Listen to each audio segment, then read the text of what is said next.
Video ku një vajzë bjonde dilte nga ambientet e burgut në mënyrë të fshehtë pas një takimi special në Peqin me të fortët e burgut, u bë lajmi i ditës.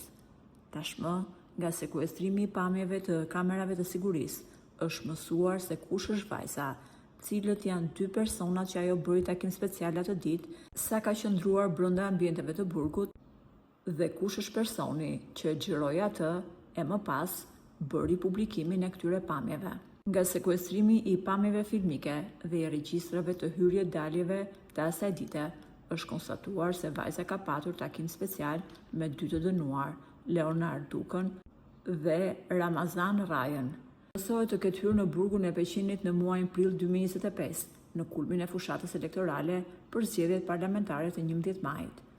Njëherësh është zbuluar dhe personi që ka bërë video në ambientet e brendshme të burgut. Personi që ka realizuar video dhe më pas e ka shpërndar është një punojëse sociale në burgun e Peqinit, ndaj së cilës ka nisur procedurat e masës disiplinore.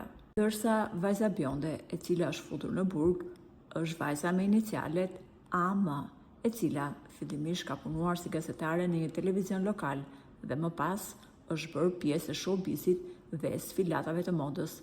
Për të mos u identifikuar nga kamerat, ajo ka shkuar në takim special duke vendosur një paruke të verdhe të gjatë.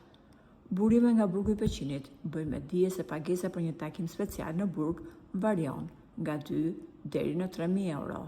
Forma më e shpeshtë se si këto vajza hyjnë në burgje për takime është ajo e përdorimit të deklaratave notariale të bashkëtesës me të dënuar të ndryshëm, por në këtë rast ngrihen pikpyetje të mëdha, sepse vajza ka patur 2 takime njëri pas tjetrit në atë ditë. Futja e vajzave eskort në takime speciale në burgje shqiptare u përsërit në shumë raste gjatë periudhës parazgjedhore dhe pas zgjedhore të majit 2025, kohë kur vendi ishte në ethet e fushatës elektorale.